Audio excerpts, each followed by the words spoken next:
தள்ளுபடி அத்தனை பேரும் அல்லும்படி 6 முதல் 60% வரை ஆடி தள்ளுபடியுடன் சூப்பர் சரவணா ஸ்டோர்ஸ், சென்னை, மதுரை, கோவை. வயநாட்டில் மீண்டும் மரண பீதி. கனமழை கிளப்பிய மரண அச்சம். மீண்டும் மரண வலையில் வயநாடு. இந்தியாவையே அதிர வைத்த 2024 ஜூலை 30 நிகழ்ந்த அந்த கொடூர திருப்புமுனை மசாலா பொருட்களின் பூமி என்று அழைக்கப்படும் கேரளாவில் ஏற்பட்ட நிலச்சரிவால் வயநாட்டை விலாசம் இல்லாமல் ஆக்கியிருக்கு. இப்ப மிஞ்சி இருக்கும் வயநாட்டிற்கு விலாசத்தை தேடி கொடுக்கிறது அங்கு நாள்தோறும் பெய்யும் கனமழை. இதனால் அழியும் வயநாடு விலாசத்தை நம் ஜெம் தொலைக்காட்சி மூலம் பார்க்கலாம்.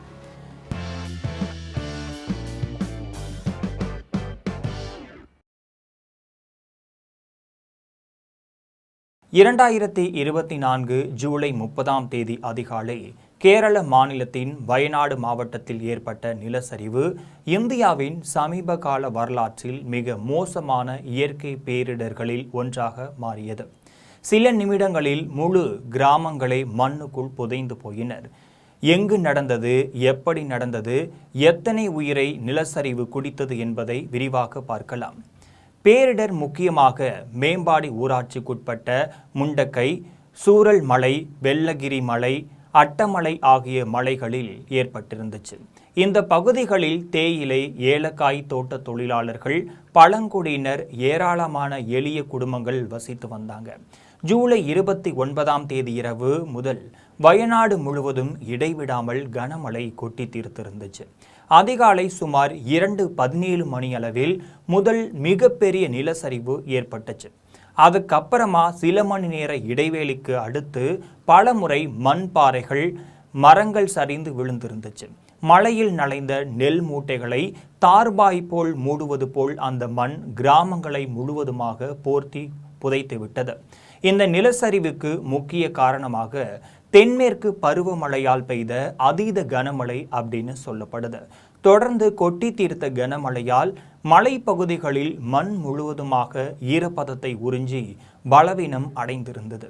இதனுடன் சுற்றுச்சூழல் பாதிப்புகள், கட்டுப்பாடற்ற வளர்ச்சி மட்டும் இல்லாமல் காலநிலை மாற்றத்தின் தாக்கமும் இந்த பேரிடருக்கு காரணமாக இருக்கலாம் அப்படின்னு பல ஆய்வாளர்கள் கருத்து தெரிவிக்கிறாங்க. இந்த பேரிடரில் 400க்கும் மேற்பட்ட வீடுகளும் கடைகளும் மண்ணில் புதைந்திருந்துச்சு. சாலைகள், மின்கம்பங்கள், பாலங்கள் உள்ளிட்ட அடிப்படை கட்டமைப்புகள் கடுமையாக சேதமடைந்திருந்துச்சு. குறிப்பாக சொல்ல போனால் முண்டக்கையை இணைத்த முக்கிய பாலம் வெள்ளத்தில் அடித்து செல்லப்பட்டதால மீட்பு பணிகளை மேற்கொள்வதில் மீட்பு குழுவினர் பெரும் சிரமத்தையும் எதிர்கொண்டிருந்தாங்க. முதல் சில நாட்களில் பல நூறு உடல்கள் மீட்கப்பட்டிருந்துச்சு. அதுக்கப்புறமா காணாமல் போனவர்களில் பலர் சட்டப்படி உயிரிழந்ததாக அறிவிக்கப்பட்டாங்க. மொத்தத்தில் 400க்கும் மேற்பட்டோர் உயிரிழந்ததாக அதிகாரப்பூர்வ பதிவுகள் மட்டும் இல்லாமல் அதுக்கப்புறமா வெளியான அரசு தகவல் காட்டுது. தேசிய பேரிடர் மீட்பு படை, இந்திய இராணுவம், இந்திய விமானப்படை, இந்திய கடற்படை, கேரள தீயணைப்பு மட்டும் இல்லாமல் மீட்பு படை, காவல்துறை, வனத்துறை மட்டும் இல்லாமல் 1000க்கும் மேற்பட்ட தன்னார்வலர்கள் மீட்பு பணியில் இறங்கினாங்க.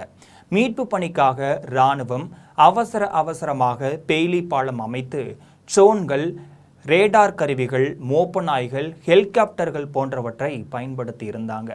தொடர்ந்து பெய்த மழை, சேரும் சகதியும் நிறைந்த நிலப்பரப்பு, உடைந்த சாலைகள், ஆறு மட்டும் இல்லாமல் வெள்ளப்பெருக்கு, தொடர்பு வசதிகள் துண்டிக்கப்பட்டது ஆகிய காரணங்களால் மீட்பு பணிகள் பல நாட்களாக நீடித்துட்டு தான் இருந்துச்சு.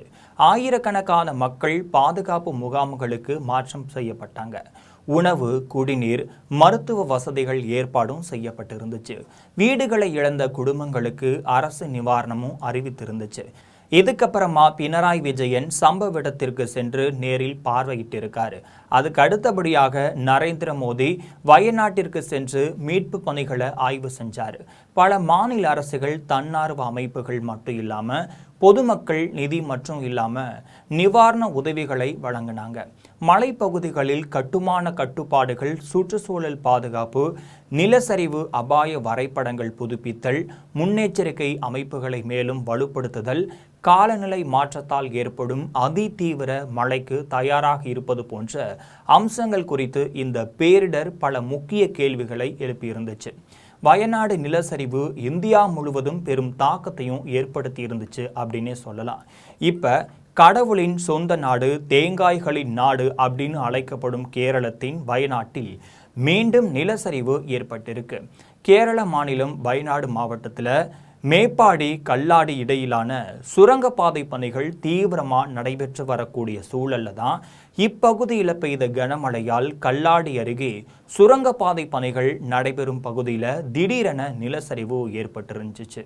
இதில் பணிக்காக கொண்டு வரப்பட்ட பல வாகனங்களும் தொழிலாளர்கள் உள்ளிட்ட சுமார் 15க்கும் மேற்பட்டோர் மண்ணில் புதைந்துள்ளதாக தகவல் ஒன்று வெளியாகி இருந்துச்சு.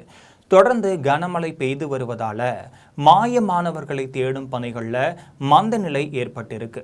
எனினும் தீயணைப்பு துறையினரும் அப்பகுதி பொதுமக்களும் இணைந்து மண்ணில் புதைந்தவர்களை மீட்கும் பணிகளில் தீவிரமாக ஈடுபட்டு வராங்க. இதுவரைக்கும் 2 தொழிலாளர்கள் மீட்கப்பட்டுள்ள நிலையில் மேலும் மண்ணில் புதைந்தவர்களை மீட்கும் நடவடிக்கை தொடர்ந்து நடைபெற்று தான் இருக்கு. நிலச்சரிவு காரணமாக முண்டக்கயம் சூரல்மலை சாலையில் முற்றிலும் போக்குவரத்து தடை செய்யப்பட்டிருக்கு. ஆக இறைவன் அளித்த இயற்கை கொடையை அவனை பறித்து கொள்ள நினைக்கும் போது நாம் ஏதேனும் வேண்டுதலில் தடுக்க பார்க்க வேண்டுமே தவிர எனக்கென்ன அப்படின்னு இருந்து விடாமல் அனைவரும் ஒன்றிணைந்து உதவி புரிவோம் வாருங்கள். இது போன்ற இயற்கை அழிவிற்கு உயிரினங்கள் அழிவதை தடுக்க துணை புரியும் நம் ஜெம் தொலைக்காட்சியோடு இணைந்திருங்கள்.